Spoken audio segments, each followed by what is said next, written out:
السلام عليكم ورحمة الله وبركاته. الحمد لله نحمده ونستعينه ونستغفره ونعوذ بالله من شرور أنفسنا ومن سيئات أعمالنا. من يهده الله فلا مضل له ومن يضلل فلا هادي له. ونشهد أن لا إله إلا الله وحده لا شريك له.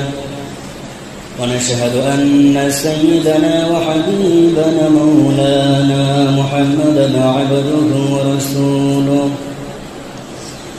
الذي أرسله بالحق بشيرا ونذيرا وداعيا إلى الله بإذنه وسراجا منيرا. فقد قال الله تعالى في كلامه المجيد وبرهانه التوحيد: أعوذ بالله من الشيطان الرجيم. بسم الله الرحمن الرحيم. لئن شكرتم لأزيدنكم ولئن كفرتم إن عذابي لشديد. صدق الله العظيم. আলহামদুলিল্লাহ, সমস্ত প্রশংসা আল্লাহ রাব্বুল আলামিনের জন্য, যে আল্লাহ রাব্বুল আলামিন আমাদেরকে বড় ভালোবেসে মহব্বত করে আজকে শুক্রবার জুমার দিনে সকল কাজ থেকে ফারেক করে আল্লাহ রাব্বুল আলামিন আমাদেরকে তিনার ঘর মসজিদে আসার তৌফিক দিয়েছেন। এজন্য আমরা সে আল্লাহ রাব্বুল আলামিনের দরবারে উচ্চ কণ্ঠে আওয়াজ দিয়ে শুকর আদায় করি, বলি আলহামদুলিল্লাহ। লক্ষ কোটি দরুদ এবং সালাম সে নবীর উপর বর্ষিত হোক, যে নবী সারাটা জীবন কষ্ট করে গেছেন ইসলামের জন্য, উম্মতের জন্য রক্ত ঝরিয়েছেন। কিয়ামতের মাঠে যিনি শাফাআত করার অধিকার রাখেন, সেই নবীর সঙ্গে দরুদ পাঠ করি, আল্লাহুম্মা আমিন। সম্মানিত হাজরিন, আজকে আমরা অল্প সময়ে যে বিষয় আলোচনা করব সেটা হচ্ছে, কোনো মানুষ যদি দুনিয়াতে চারটা জিনিস পেয়ে যায়, এমন চারটি জিনিস রয়েছে, কোনো ব্যক্তি কোনো মানুষ যদি চারটা জিনিস পেয়ে যায় তাহলে ওই ব্যক্তি দুনিয়া এবং আখিরাতের সর্বোচ্চ কল্যাণ পেয়ে গেল। সুবহানাল্লাহ। কয়টা জিনিস? চারটা জিনিস কোনো ব্যক্তি যদি অর্জন করতে পারে, আল্লাহ যদি তাকে দান করেন, কোনো ব্যক্তি যদি পেয়ে যায়, দুনিয়া এবং আখিরাত উভয় জগতেই সর্বোচ্চ কল্যাণ ওই ব্যক্তি হাসিল করলো। তো আমরা সেই চারটা বিষয় আলোচনা করব ইনশাআল্লাহ। আল্লাহ রাসূল বলেছেন, এক নম্বর হচ্ছে, যে ব্যক্তি চারটা জিনিস পেয়ে গেলে দুনিয়া এবং আখিরাতের সর্বোচ্চ কল্যাণ পাবে, তার ভিতরে এক নম্বর হচ্ছে, যে ব্যক্তি শুকর গুজার অন্তর পেয়ে গেল। কি? শুকর গুজার অন্তর পেল। এই কৃতজ্ঞতা স্বীকার করা, শুকর আদায় করা, এটাও কিন্তু আল্লাহর দান। অনেক মানুষ আছে দুনিয়াতে আল্লাহ থেকে অনেক দিয়েছে, অনেক নিয়ামত দান করেছে, অনেক টাকা পয়সার মালিক বানিয়েছে, তারপরেও দেখা যায় ওই ব্যক্তি শুকর আদায় করেন। আছে না? বলেন, আছে না? অনেক মানুষ আছে যে আল্লাহ আমাকে কতটুকু দিয়েছে, আমার থেকে তো অমুক ব্যক্তিকে আল্লাহ অনেক সম্পদের মালিক বানিয়েছে, তার তুলনায় তো আমার কিচ্ছু নেই। এইভাবে একজন ব্যক্তি নাশুকরিয়া করে। কিন্তু আল্লাহ রাসূল বলেন, না, সর্বদাই যে ব্যক্তি শুকর আদায় করবে, এই শুকর আদায় করা, কৃতজ্ঞতা স্বীকার করা, নিয়ামতের শুকর আদায় করা, এটাও কিন্তু আল্লাহর দান। আজকে আমরা বেশিরভাগ মানুষই দেখা যায় আল্লাহ যাকে যে পরিস্থিতিতে রেখেছে, আমরা অনেক মানুষ আছি, আমরা ওই দিকে তাকিয়ে দেখি যে আমার থেকে কে উঁচু লেভেলের আছে, আমার থেকে আর টাকা পয়সা বেশি, আমার থেকে আর ইনকাম বেশি, সেই দিকে তাকিয়ে নিজের সঙ্গে তুলনা করে আমরা নাশুকরিয়া করি না? বলেন, আমরা অনেক মানুষ এগুলো করি। কিন্তু আমরা ওই দিকে তাকাই না, আমার যতটুকু ইনকাম আল্লাহ দিয়েছেন, আমার যতটুকু ইনকাম রয়েছে, এই ইনকামের অর্ধেক কিংবা 3 ভাগের 1 ভাগও তো কত মানুষের নেই। আমি যে ইনকাম করতে পারছি, কত মানুষ অসুস্থ হয়ে হসপিটালে বেডে শুয়ে রয়েছে, কত মানুষ মৃত্যু সজ্জায় পড়ে গেছে, কত মানুষের তো ইনকাম করার কোনো পরিস্থিতি নেই। তার থেকে তো আল্লাহ আমাকে ভালো রেখেছে, আমরা সেই দিকে তাকিয়ে নিজের দিকে তাকিয়ে শুকর আদায় করতে পারি না।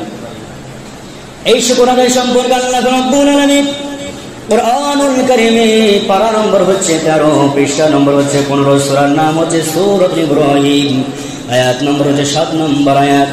আল্লাহ রাব্বুল আলামিন বলেছেন, কোন মানুষ যদি শুকর আদায় করে তাকে আল্লাহ কি দেবে? যে আয়াতে কারিমা খুতবার ভিতরে তেলাওয়াত করলাম, আল্লাহ রাব্বুল আলামিন বলেন, লা ইন শাকারতুম লাযীদান্নাকুম ওয়া লা ইন কাফারতুম ইন্না আযাবি লাশাদীদ। আল্লাহ পাক বলেন, তোমরা যদি আমার নিয়ামতের কৃতজ্ঞতা স্বীকার করো, তোমরা যদি শুকর আদায় করো, তোমাদের নিয়ামতকে আমি আল্লাহ বৃদ্ধি করে দেব, তোমাদের মালকে বাড়িয়ে দেব, তোমাদের সম্পদকে বাড়িয়ে দেব। আর যদি অকৃতজ্ঞ হও, নাশুকরিয়া করো, আমি আল্লাহ ছিনিয়ে নেব, শুধু তাই নয়, ইন্না আযাবি লাশাদীদ, নিশ্চয় আমার আযাব হচ্ছে বড় কঠোর, বড় শাস্তিদায়ক। এই জন্য শুকর আদায় করলে আল্লাহ নিয়ামতকে বৃদ্ধি করে দেন, বাড়িয়ে দেন। কিন্তু যে ব্যক্তি শুকর আদায় করে না, সে ব্যক্তি দেখবেন দুনিয়ার জীবনে সফল হতে পারে না, সুখেও থাকতে পারে না। আপনাকে আল্লাহ যে হালাতে রেখেছে, আপনি শুকর আদায় করবেন, আলহামদুলিল্লাহ আল্লাহ ভালো রেখেছে, দেখবেন আপনি মনে তৃপ্তি পাবেন। আর আল্লাহ আপনাকে যতই দিক না কেন, যদি নাশুকরিয়া করেন, তাহলে আপনার মন কখনো ভরবে না, আপনি কখনো তুষ্ট হতে পারবেন না, সন্তুষ্ট হতে পারবেন না। এর জন্য যে ব্যক্তি অল্পতে খুশি থাকে, অল্পতে সন্তুষ্ট থাকে, অল্পতে তুষ্ট থাকে, ওই ব্যক্তি কিন্তু সুখী হয়, ওই ব্যক্তি কিন্তু সুখী। কিন্তু আজকে দেখা যায় আমরা অল্পতে সুখী হতে পারি না, সন্তুষ্ট হতে পারি না। যার আমার থেকে ইনকাম বেশি, যার আমার থেকে অবস্থা ভালো, তার দিকে তাকিয়ে আমরা নাশুকরিয়া করি না বলেন? আমরা অনেক মানুষ এগুলো করি। কিন্তু আল্লাহ রাসূল বললেন, যে ব্যক্তি একটা শুকরগুজার অন্তর পেয়ে যাবে, ওই ব্যক্তি দুনিয়াতে সুখী হয়ে গেল, দুনিয়া এবং আখিরাতের একটি কল্যাণ পেয়ে গেল। আল্লাহ আপনাকে যে হালাতে রাখুক, যদি আপনি শুকর আদায় করেন, আল্লাহ অনেক খুশি হয়ে যান। কারণ আমাকে তাকাতে হবে ওই দিকে, আমার যে পরিস্থিতি আমি বর্তমানে আছি, এই পরিস্থিতিতে এই জায়গায় আসার জন্য কত মানুষের কত স্বপ্ন। আল্লাহ আমাকে দুইখানা হাত দিয়েছে, যার হাত নাই সেই মানুষটা কত কষ্ট বলেন তো। যার পা রয়েছে ওই দিকে তাকিয়ে সেই মানুষটা কত আফসোস করে। যার পা নাই সেই মানুষটা, যার পা ভালো আছে, হাঁটা চলাফেরা করতে পারে, দৌড়াতে পারে, তার দিকে তাকিয়ে সে কিন্তু আফসোস করে। অনেক ভালো রেখেছে আল্লাহ, আমাকে অনেক সুখে রেখেছে আল্লাহ, আমাকে অনেক শান্তিতে রেখেছে, আমার শরীর, মস্তিষ্ক, মন, আল্লাহ সবকিছু ভালো রেখেছে। এই দিকে তাকে শুকর আদায় করা। আর কোনো ব্যক্তি যদি আল্লাহ নিয়ামতে নাশুকরিয়া করে, তার পরিণাম কি হতে পারে? আল্লাহ যতটুকু দেন অতটুকুটাও আল্লাহ কেড়ে নেন। ছোট্ট করে একটা বড় অল্প সময়ে পয়গম্বর মুসা আলাইহিস সালাতু ওয়াস সালাম, তিনি তো আল্লাহর সঙ্গে কথোপকথন করতেন, আল্লাহর সঙ্গে কথা বলতেন। তো তিনি যখন রাস্তায় বাহির হতেন, অনেক মানুষ অনেক প্রশ্ন নিয়ে হাজির হয়ে থাকতেন, যে হে পয়গম্বর মুসা, আমার এই প্রশ্ন আল্লাহর কাছে আপনি জানবেন, যে আল্লাহ আমার এই আশা, এই চাওয়াটা আল্লাহ পুরা করবে কিনা, এরকম অনেক মানুষ জানতেন। একদিন মুসা আলাইহিস সালাতু ওয়াস সালাম রাস্তায় বাহির হয়ে গেলেন। এমন সময় একজন ব্যক্তি, যে কিনা একজন গরিব মানুষ, দুর্বল মানুষ, অসহায় মানুষ, দাঁড়িয়ে রয়েছেন।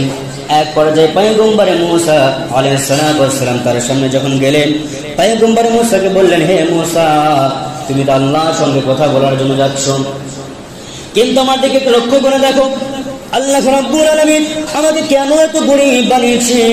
আমি আপ্রাণ চেষ্টা করি, ধনী হতে পারি না, স্বাবলম্বী হতে পারি না। আজকে তাকিয়ে দেখেন, যদি আমার পেটে একবেলা খাবার থেকে অপর বেলায় খাবার কিন্তু জোটে না, একটা যদি কাপড় থাকে আর একটা কাপড় পরার মধ্যে পরিস্থিতি থাকে না, আল্লাহ কেন এত গরিব বানিয়েছে? আপনি আল্লাহর কাছে একটু জানবেন, কি কাজ করলে আল্লাহ আমাকে মুহূর্তেই ধনী বানিয়ে দেবেন। আল্লাহ কেন গরিব বানিয়েছেন, আর কি কাজ করলে আমার এই দারিদ্রতা, অভাব চলে যাবে, আল্লাহ আমাকে ধনী বানাবেন, স্বাবলম্বী বানাবেন, একটু আল্লাহর কাছে জানবেন। মুসা আলাইহিস সালাম বলেন, ঠিক আছে জানবো। আবার একটু গেলেন, যাওয়ার পরে দেখলেন একজন ধনী ব্যক্তি স্বর্ণের গ্লাসে করে দুধ নিয়ে দাঁড়িয়ে রয়েছে। পয়গম্বর মুসা আলাইহিস সালামকে দুধ পান করালেন, নিজেও পান করলেন। এরপরে বললেন, হে মুসা, আল্লাহ আমাকে অজস্র সম্পদের মালিক বানিয়েছে, টাকা পয়সার মালিক বানিয়েছে, আল্লাহ আমাকে এত পরিমাণ সম্পদ দিয়েছে, এই সম্পদের হিসাব মিলাতে পারি না। আপনি আল্লাহর কাছে জানবেন, এই কাজ করলে, কি আমল করলে আল্লাহ মুহূর্তে আমার সম্পদ কমিয়ে দেবেন। ওই ব্যক্তি সম্পদ বাড়াতে চাই, আর এই ব্যক্তি সম্পদ কমাতে চাই। সে বলতেছে, হে মুসা, আপনি আল্লাহর কাছে একটু জানবেন, কি কাজ করলে, কি আমল করলে আল্লাহ সম্পদ কমিয়ে দেবেন। মুসা আলাইহিস সালাম বললেন, ঠিক আছে বলবো। এক পর্যায়ে তিনি তুরে সাইনায় পৌঁছালেন, আল্লাহকে বললেন, আল্লাহ তাআলা, আপনার সঙ্গে যখন কথা বলার জন্য আসতেছিলাম, এমন সময় একজন গরিব ব্যক্তি আমাকে জিজ্ঞাসা করেছিল, হে পয়গম্বরে মূসা, আল্লাহ আমাকে গরিব বানিয়েছে, দরিদ্র বানিয়েছে, অভাবে বানিয়েছে, কি কাজ করলে আল্লাহ রাব্বুল আলামিন আমার অভাবকে দূর করে দেবেন একটু জানবেন। আল্লাহ রাব্বুল আলামিন বললেন, হে পয়গম্বর মূসা, ওই ব্যক্তিকে জানিয়ে দিও, সে যেন চলতে ফিরতে উঠতে বসতে আমি আল্লাহর জন্য শুকর আদায় করে। ওই ব্যক্তি যেন আমি আল্লাহর শুকর আদায় করে। মূসা আলাইহিস সালাতু ওয়াস সালাম এরপরে বললেন, আল্লাহ তাআলা, আরেকজন ব্যক্তি দাঁড়িয়েছিল যে কিনা অনেক সম্পদের মালিক, আপনি তো তাকে অনেক সম্পদের মালিক বানিয়েছেন। ওই ব্যক্তি জানতে চেয়েছে কি কাজ করলে তার সম্পদ কমে যাবে। ওই ব্যক্তি জানতে চেয়েছে কোন আমল করলে তার সম্পদ কমে যাবে। আল্লাহ রাব্বুল আলামিন বললেন, হে মূসা, ওই ব্যক্তিকে বলে দিও, ওই ব্যক্তি যেন বেশি বেশি আমি আল্লাহর নাশুকরিয়া করে। ওই ব্যক্তি কি করে? সে যেন নাশুকরিয়া করে, অকৃতজ্ঞ হয়, অনেক বেশি দিয়েছে, তার তুলনায় তো আল্লাহ কিছু দেয়নি, এইভাবে সে যেন নাশুকরিয়া করে। মূসা আলাইহিস সালাতু ওয়াস সালাম আল্লাহর কাছে কথা বলে চলে আসতেছে। প্রতিমধ্যে দেখতে পেলেন ওই দুইজন ব্যক্তি দাঁড়িয়ে রয়েছে। প্রথমে যেই ব্যক্তি অনেক ধনী ব্যক্তি, সে দাঁড়িয়ে রয়েছে দুইখানা কাচের গ্লাসে করে, এবার কাচের গ্লাসে করে দুধ হাতে নিয়ে দাঁড়িয়ে রয়েছে। মূসা আলাইহিস সালাম যখন আসলেন, আসার পরে বলেন, হে পয়গম্বর মূসা, আপনি একটা দুধ পান করেন। নিজে পান করলেন, দুইখানা গ্লাস নিয়ে দাঁড়িয়ে রয়েছে। এরপর মূসা আলাইহিস সালামকে বললেন, হে মূসা, আল্লাহ রাব্বুল আলামিন আমার ব্যাপারে কি বলেছে? আমি তো সম্পদ কমাতে চাই, আল্লাহ কি সম্পদ কমানোর জন্য কোন আমল দিয়েছে নাকি? পয়গম্বর মূসা আলাইহিস সালাম বললেন, আল্লাহ রাব্বুল আলামিন আপনার জন্য জানিয়ে দিয়েছে, আপনি বেশি বেশি নাশুকরিয়া করেন, আর আপনি আল্লাহর হুকুমকে আদায় করা ছেড়ে দেন, আল্লাহর নাফরমানি করেন, আর বেশি বেশি নাশুকরিয়া করেন, দেখেন আপনার সম্পদ কিন্তু কমে যাবে। এই কথা যখনই বলেছে, ওই ব্যক্তি এই কথা শোনার পরে তার শরীরে কম্পন সৃষ্টি হয়ে গেল। ওই ব্যক্তি কাঁপতে লাগলেন, কাঁপতে কাঁপতে বলতেছে, আল্লাহ রাব্বুল আলামিন আমাকে এত টাকা পয়সার মালিক বানিয়েছে, আল্লাহ তো সুখে রেখেছি, আল্লাহ এত ভালো রেখেছি, আমি কেমন করে আল্লাহর নাশুকরিয়া করি? যদি আমার সম্পদ একদম নাও কমে, তাও কিন্তু কোনো সময় কখনো কিন্তু আল্লাহর নাশুকরিয়া করতে পারবো না। আল্লাহ আমাকে অনেক ভালো রেখেছে। তিনি কৃতজ্ঞতা স্বীকার করলেন, শুকর আদায় করলেন। শুকর আদায় করার কারণে সে যে কাঁপতেছে, কাঁপতে কাঁপতে দুই হাত থেকে তার কাছের গ্লাস দুইখানা জমিনে পড়ে গেল। যখনই পড়ে গেছে, সঙ্গে সঙ্গে কাচের গ্লাস খানা ভেঙে গেল, আর ভাঙার পরে কাচের টুকরাগুলো সঙ্গে সঙ্গে স্বর্ণে রূপান্তরিত হয়ে গেল। সঙ্গে সঙ্গে কাচের টুকরাগুলো স্বর্ণ হয়ে গেছে। তাহলে ওই ব্যক্তির সম্পদ আরো কমলো না বেড়ে গেল? শুকর আদায় করার কারণে, কৃতজ্ঞতা স্বীকার করার কারণে, আল্লাহর শুকর আদায় করার কারণে তার সম্পদ কিন্তু বেড়ে গেল। ঘটনা কিন্তু অনেক লম্বা, শুধু এই জাস্ট এই দুইটা বিষয় বোঝাতে চাচ্ছি। এরপরে পয়গম্বর মূসা আলাইহিস সালাম ওই ব্যক্তির কাছে আসলেন, যেই ব্যক্তির পেটে একবেলা খাবার জুটলে আর একবেলা খাবার জোটে না, ওই ব্যক্তির কাছে যখন আসলেন, আসার পরে ব্যক্তিকে বলতেছে, হে মূসা, আল্লাহ আমার ব্যাপারে আপনার কাছে কি বলেছে একটু বলেন। আমি যেহেতু অনেক অভাবী মানুষ, দরিদ্র মানুষ, আমার থাকার মতো ঘর নাই, পরনে ঠিক মতো কাপড় জোটে না, পেটে খাবার জোটে না, কি কাজ করলে আল্লাহ রাব্বুল আলামিন আমার সম্পদ বাড়িয়ে দেবেন একটু বলেন।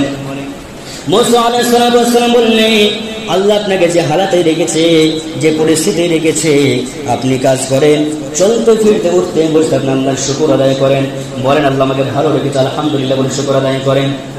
ওই ব্যক্তি রেগে গেলেন, আল্লাহ তো আমাকে কিছুই দেয়নি, টাকা পয়সা দেয়নি, একটা যে ভালো ঘর করবো সেই টাকা আমার কাছে নাই, ভালো কাপড় পরার মধ্যে সেই অর্থ নাই, ভালো খাবার তোমার জোটে না, আল্লাহ আমাকে কিছুই দেয়নি, আর আমি কেমন আল্লাহর শুকর আদায় করব? আমি কোনো সময় আল্লাহর কিন্তু শুকর আদায় করতে পারবো না। সে আর অকৃতজ্ঞ হলো, নাশুকরিয়া করলো।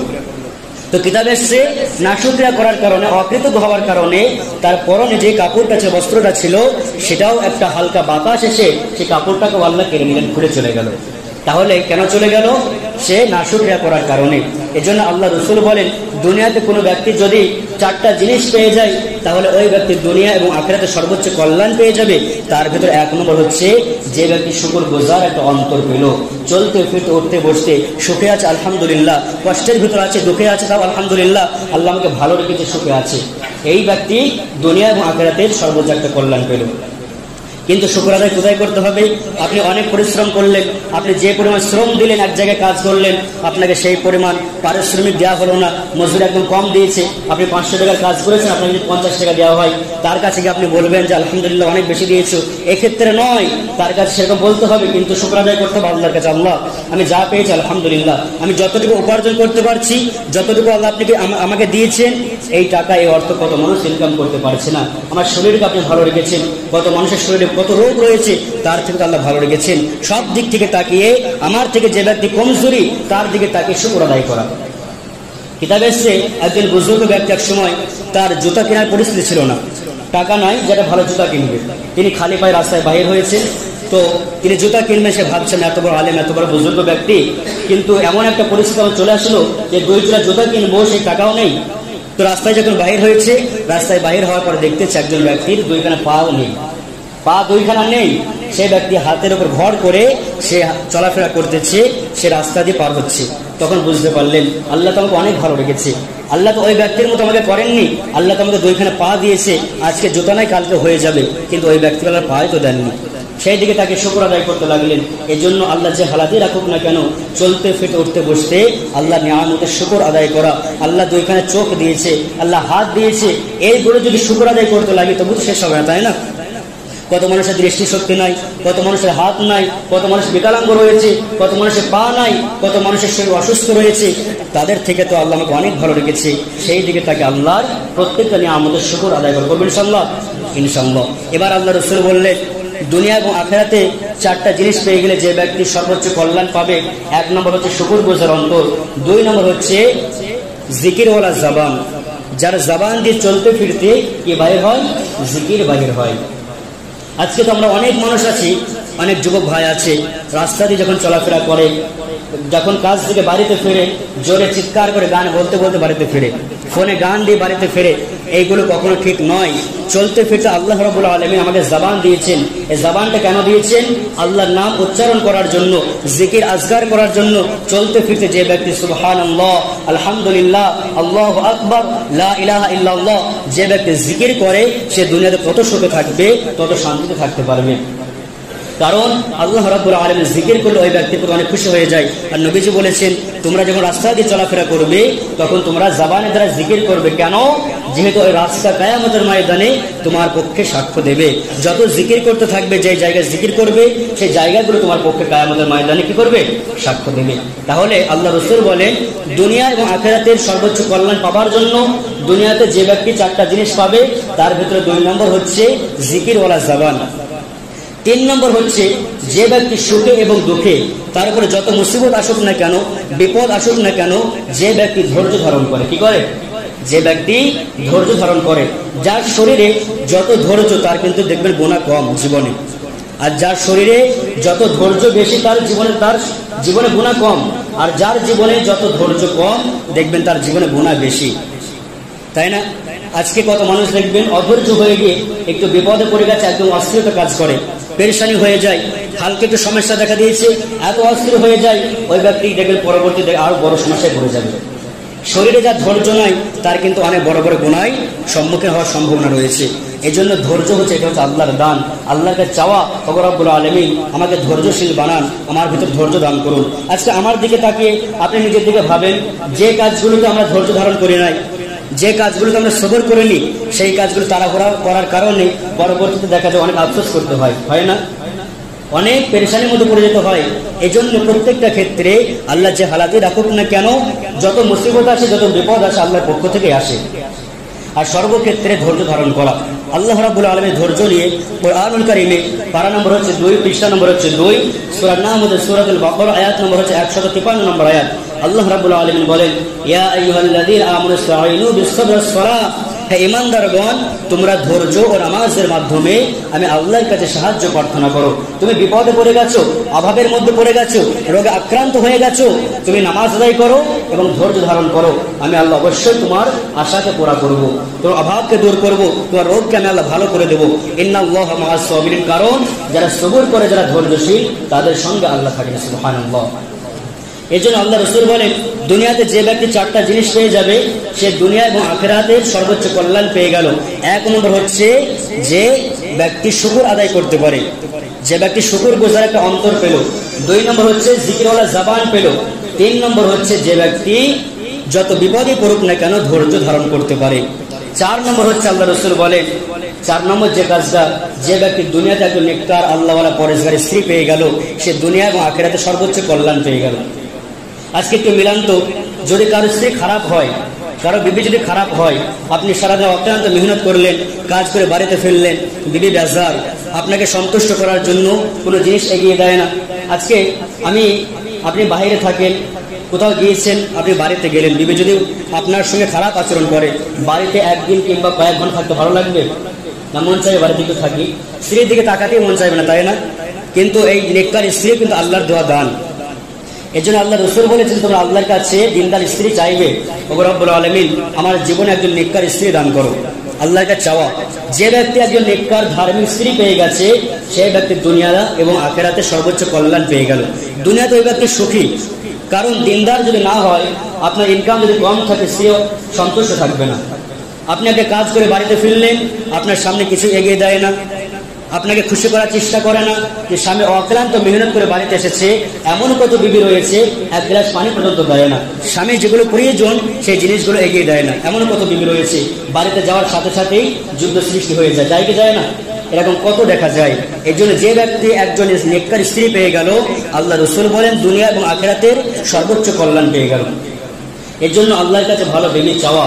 আর আমরা মনে করি দুনিয়াতে যে মহিলা নামাজ আদায় করে, যে মহিলা রোজা রাখে, যে মহিলা পর্দা সহকারে চলাফেরা করে, ওই মহিলা মনে হয় একজন নেককার স্ত্রী মনে করি না আমরা, তাকে আমরা ভালো মনে করি। আল্লাহ রাসূল বলে নেককার স্ত্রী কাকে বলে জানো? যেই স্বামী স্ত্রীর দিকে তাকালে স্বামী খুশি হয়ে যায়, স্ত্রীর দিকে তাকিয়েছে, স্ত্রী এমন আচরণ করে, এমন ব্যবহার করে, স্বামী তার দিকে তাকালে তৃপ্তি পায়, মনে খুশি হয়ে যায়, স্ত্রীর কাছে গেলে স্বামী সন্তুষ্ট হয়, ওই ব্যক্তি হচ্ছে একজন নেককার স্ত্রী। শুধু নামাজি সমাজে দেখবেন কত মহিলা 5 ওয়াক্ত নামাজ আদায় করে, রমজান মাসে রোজাও রাখে, রাস্তায় যখন বাইর হয় বোরকা ছাড়া বাইর হয় না, কিন্তু দেখবেন স্বামীকে চালানোও দাম দেয় না, স্বামীকে মূল্যায়ন করে না, স্বামীকে গুরুত্ব দেয় না, স্বামীর কথাকে প্রাধান্য দেয় না, স্বামীর কথা অনুযায়ী জীবনযাপন করার চেষ্টা করে না, স্বামীর ইনকামের প্রতি সন্তুষ্ট থাকে না। এমন হাজার স্ত্রী রয়েছে, কিন্তু ওই মহিলা নামাজও পড়ে, রোজাও রাখে, পর্দা সহকারে চলাফেরা করে, কিন্তু স্বামীকে কোনো সময় সম্মান দেয় না। আছে না না বলেন তো? আছে। এজন্য আল্লাহর কাছে চাওয়া যে রব্বুল আলামিন একজন নেককার স্ত্রী দান করো। তাহলে চারটা জিনিস বুঝতে পারলাম। যে ব্যক্তির অন্তরে শুকর থাকবে, আল্লাহ নিয়ামতের কৃতজ্ঞতা স্বীকার থাকবে, যার জবানে জিহ্বায় জিকিরে লেগে থাকবে, এবং যে ব্যক্তি বিপদে ধৈর্য ধারণ করবে, আর দুনিয়াতে যে ব্যক্তি একজন নেককার স্ত্রী পেয়ে যাবে, ওই ব্যক্তির জন্য আল্লাহ রাসূল বলেছেন ওই ব্যক্তি দুনিয়া এবং আখিরাতের সর্বোচ্চ কল্যাণ পেয়ে গেল।